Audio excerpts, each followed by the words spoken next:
Hey guys, thank you so much for being here today. Thank you for showing up, and thank you more importantly for showing up for yourself. Today I'm going to talk to you about what a bad relationship looks like, which is leading on from my other video about 4 days ago of what a good relationship looks like. This is just some key points that I feel are important. I'm really excited about this today. So sit down, relax, let's just start this chat. Thank you so much for being here wherever you are in the world. Let's go. Hey, thank you so much for coming back. It's really awesome for me to do these little videos, and I'm hoping that they pick up and people really resonate with them. So I really hope that you enjoy this. If this resonates with you, obviously you've clicked this video for a reason, so I hope this resonates with you. And if you are in a relationship that does look a bit like what I'm about to talk about, just really consider whether it is good for your higher self, for your purpose. You don't deserve to be in a shit relationship. Like, you deserve to be in a relationship that really does serve you. And I'm not a specialist or a professional in anything at all. I'm just a human, just like trying to vibe with you and trying to start a little community where people can talk about these matters really freely in a safe place. And honestly, I'm just talking from my own experiences to a certain degree, just because I've been in a few relationships where I've experienced a few different things, and I'm out the other side. I'm not saying that they were like horrific. I'm just saying like they're just observations that I've noticed from relationships I've been in, and you don't really realize how bad things were or how unhappy you were really until you're out of it. So let's get into it. So what I've got on my list today is, what does a bad relationship look like? So I've got jealousy, manipulation, gaslighting, just being cruel in general, subtle name calling, abuse, lack of care, doesn't show up for you, controlling, dismissive, doesn't listen, doesn't invite you to anything, and would rather be with their mates. There's probably loads more. If I've missed something, please write it in the comments, or please like, subscribe, and let's talk about what you've been through, because these are just a few points that I brought out, the main ones really that I could think of that I felt were resonating with me to talk about. So jealousy, if your partner is jealous, I mean, there is healthy jealousy, and then there's just bad jealousy. Healthy jealousy, I think, is when you're in a fairly new relationship and you're trying to gauge like where you are with each other. I think it's healthy then to have a discussion about it. When you get more secure and you're actually with each other for a little while, I suppose just naturally you build up that trust together. But it's while you're building up that trust, while you're building up that feel for each other, I guess there's just a few things that need ironing out. But normally that jealous stage at the start of a relationship is where, you know, you're both coming into that like relationship section, and there might be a few people who have messaged someone that you like, or someone's messaged you, and the person that you're getting with is now a little bit funny about that. That's completely normal. Talking about it and then getting out of that stage, obviously when people know you're together, it just naturally kind of happens, and that jealousy fades away as you become more stable together. If the jealousy continues through the relationship and it is staggering that you feel like you've done something wrong, if someone messages you and it's completely out of your control, you have not done anything to entice this person or make them message you, and you feel completely shaken by it because your partner is kicking off and you don't really know what to do, there is a big, big, big red flag right there. You should not have to deal with jealousy past a certain point once you've spoken about it. If you are making your partner feel like they are jealous for a reason, or they're making you feel jealous for a reason, then that's game playing, and you need to nip that in the bud, because that is not healthy for anyone. That's probably a sign of a bad relationship right there, the game playing and trying to make each other jealous. Don't do that. It doesn't serve you, it doesn't serve anyone. You want to be with someone who's mature enough to make you feel like you're stable and you're loved and you're secure, and that is what you should be aiming for in a relationship. So if someone is jealous past the point of the first setting the foundations and just getting comfortable in your relationship, that is a massive red flag for you to look at. Manipulation, this is a huge one. I was once with someone who was so manipulative, I did not even know what I was doing. And I am a strong-minded person, and I'm spiritual. I feel like I'm really connected to myself. And this was years ago now, but I really lost who I was for a second there. And I think if you've been manipulated, you really know what I'm talking about.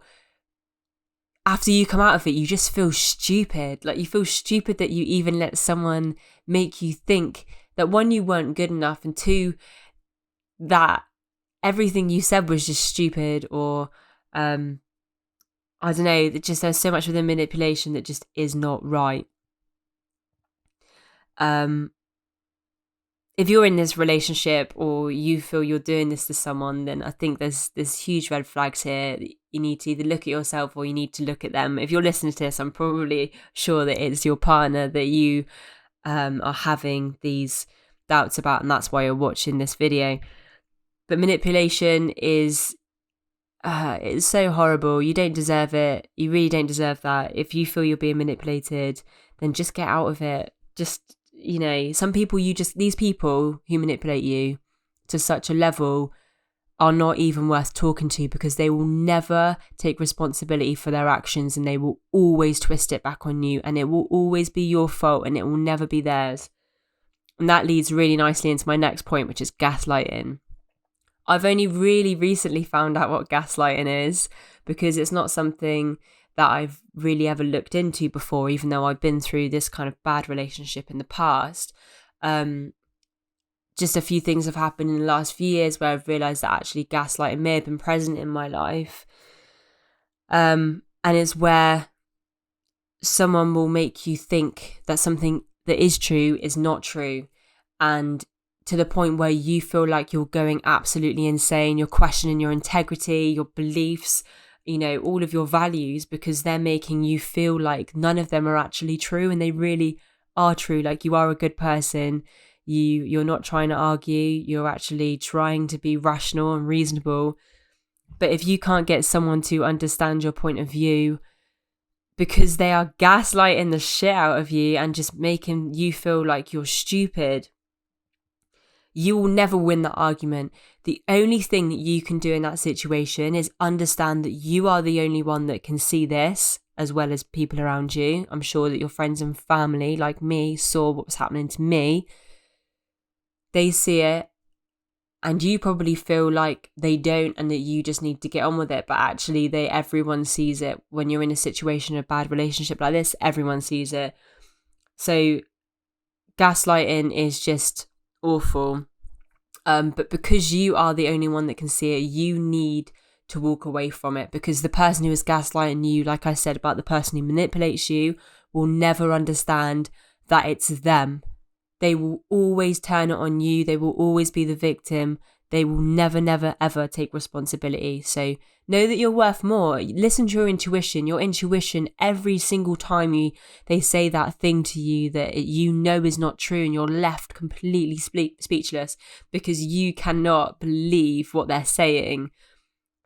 That feeling in your stomach is real. It's your intuition. It's telling you to get the fuck out, and listen to it, because it has your best intentions at heart. Your higher self is screaming at you to get out of this relationship. Don't even think about it.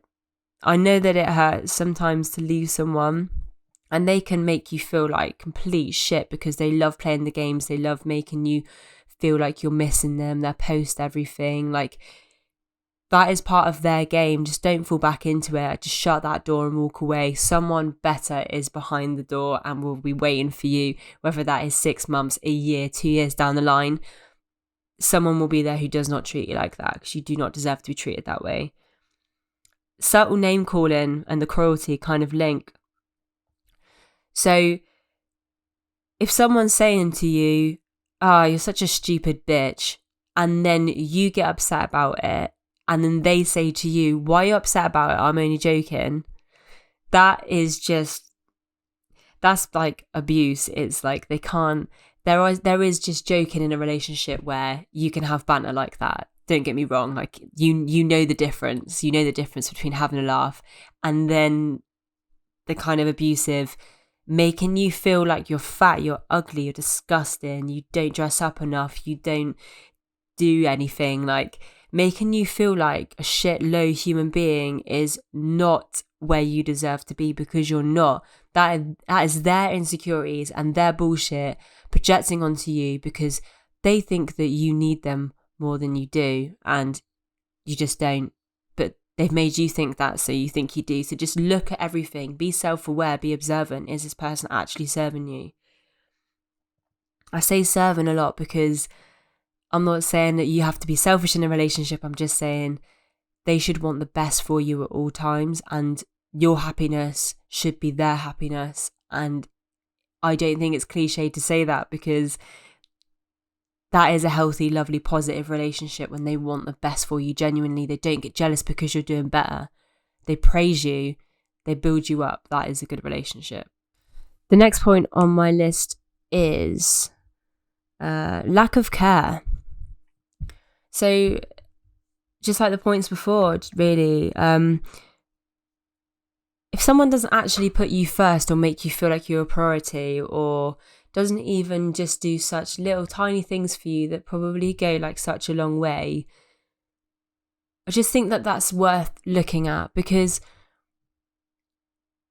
I don't know if you do it, but I've done it where I've done the little things. And I guess maybe that's because it's my love language. It's not necessarily because the people that I've been with have been like wrong for not doing these things for me or whatever, but I've made it very clear that those little things matter to me.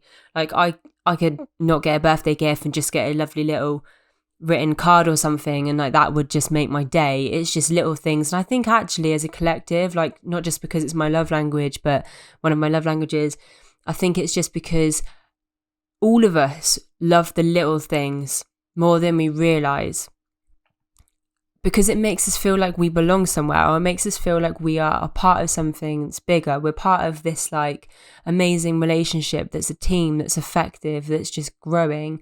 And at the foundation of it is those little things that show the love. Some people do show love in different ways, and that's fine, but I still think ultimately we all do little things for each other that can really go a long way.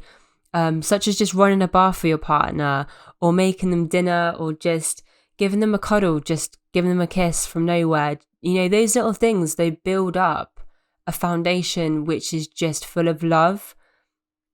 But some people lack that. They lack that care because they're all about themselves. You need to spot someone who's a narcissistic bastard, who is self-centered. I'm talking about girls and guys. Self-centered, doesn't do those things, or maybe does sometimes when they're feeling happy or something good's happened for them. They feel loving, so they're gravitating towards you, and it's like, oh, this is really nice. They're actually doing this for me now. When if you really take a step back and look at it, it's because something amazing has happened for them that they are projecting that love onto you, when normally they are showing no care at all, and they're very much lacking in that. It's something that's very interesting, I think, to look at. If someone can naturally show you care when they are sad and happy, I think, or just in a general, you know, stable mood or state, that shows the person that you want to be with, the person that's really going to look after you if the shit hits the fan. Because if someone is only able to show you care when they're happy, like, don't get me wrong, if your partner is unhappy, they might need you to show them a bit of care, and naturally you will. But again, you know, you need those little bits of care through your relationship. They're what bond you, you know, just that text message, do you want some dinner? Like, those little things that are really cute. I really want to take you out on a date night tonight. Those things, you know, they're really important.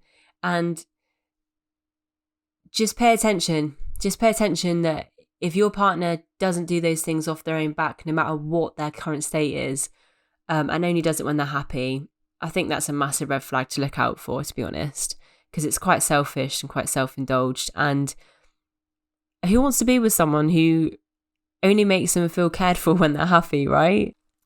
It's mad. It's madness to me. I just feel like there should be love all the time. There should be that care. That care is so, so important. It really will make or break a relationship in the long run, I think. So the next one on my list is doesn't show up for you. And this is a huge, huge, huge point. So if you've got an interview, or you've got something that, you know, within your business that's really important to you, you've got a family meal, or even like a wedding, or just I don't even know, like a presentation or something that's really important to you, and your partner doesn't support you, make any effort to want to even come, is a bit like about it, that is just, it's not good enough. Like either you should have a discussion with them about that, to say, look, when you say this, I feel like this, you're not showing up for me, I need you to show up for me. If this relationship's going to work, then that's what you need to do. Because I bet you'd show up for them if they had something really important and they needed a little pep talk before their interview, or they needed a cuddle, or just someone to listen to something that they need to run through, like the presentation or whatever for work. You would be there for them. They need to be there for you as well. You need to show up for your partner. They need to show up for you.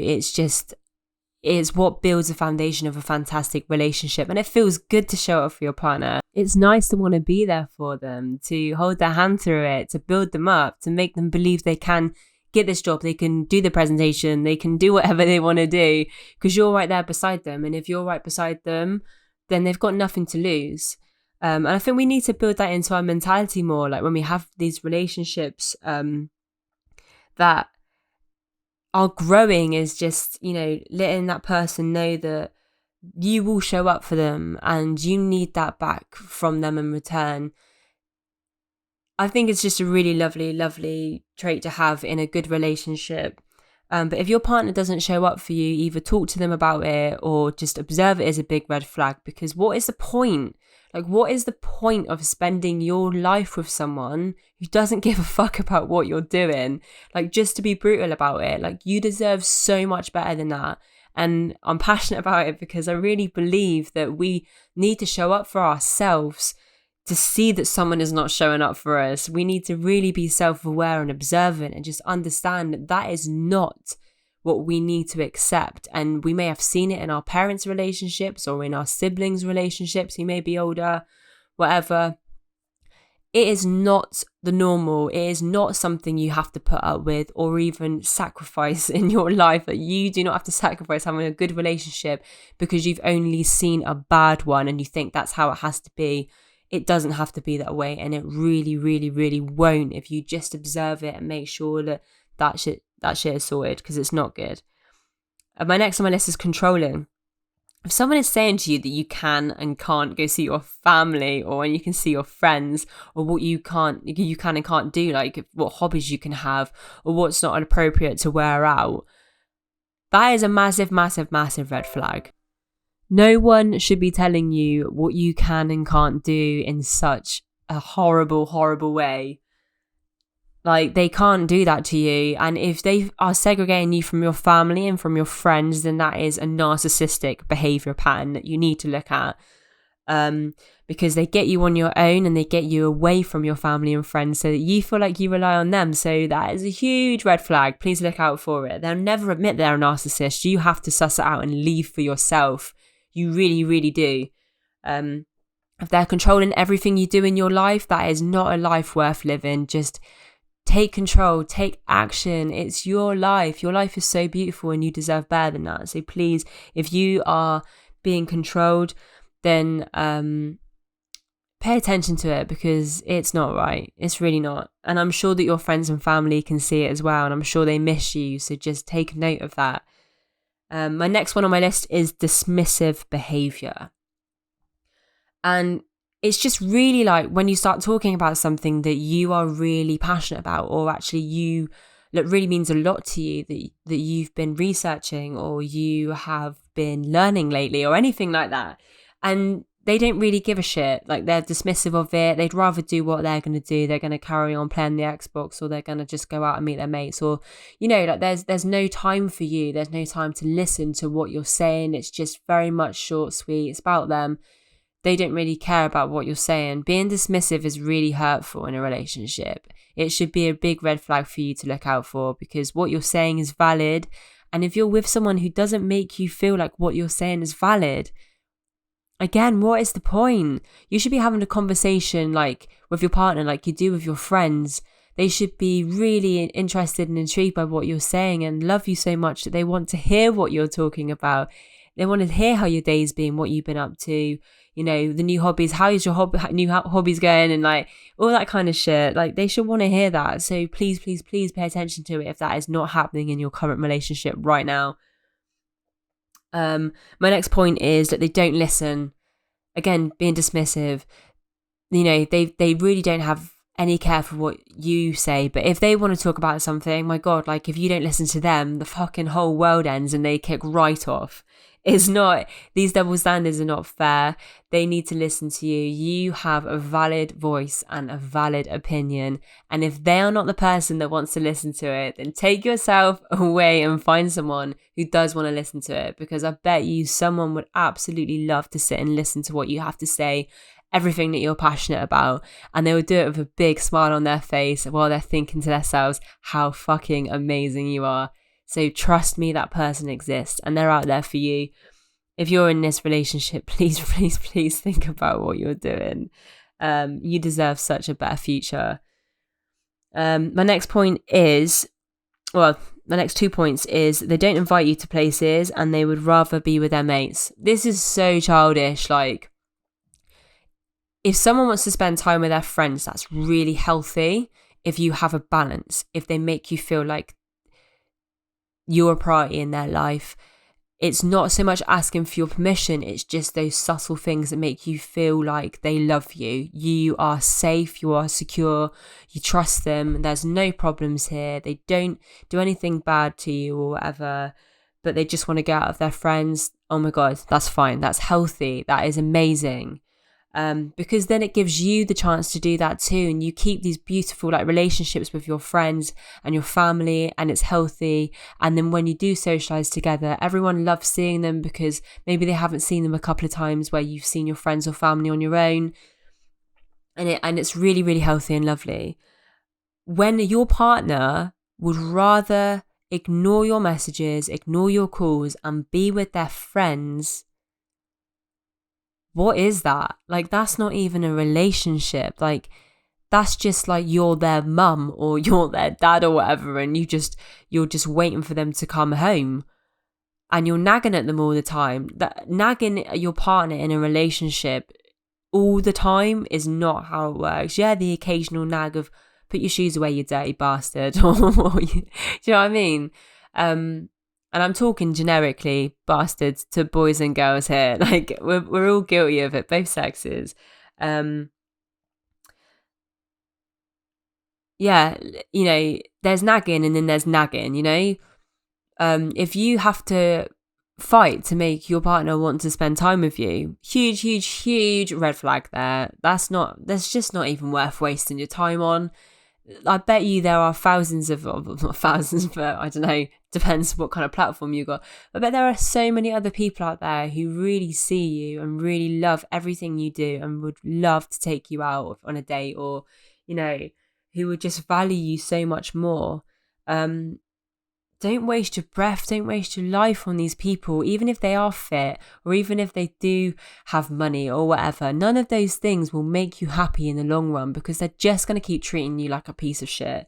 And I was saying to them, blue in the face, please show up for yourself. Please love yourself. Please respect yourself. Please know that you are worth so much more. There is a better life out there for you than staying with someone who does not appreciate you. And from the bottom of my heart, I really, really hope that if you are in a bad relationship right now and you've listened to this, then it's made you really think about your self-worth. And I hope it resonates with you. I really enjoyed this. I'm sorry this episode's gone on so long. I really like the what a good and bad relationship looks like videos, because I really resonate with it, and it's just part of my journey as well and what I'm learning now, and these are the things that I want to share with you. So if you like this video, please like and subscribe, and I really hope that you come back to the next video. And until then, take care, and I'll speak to you soon. All right, bye.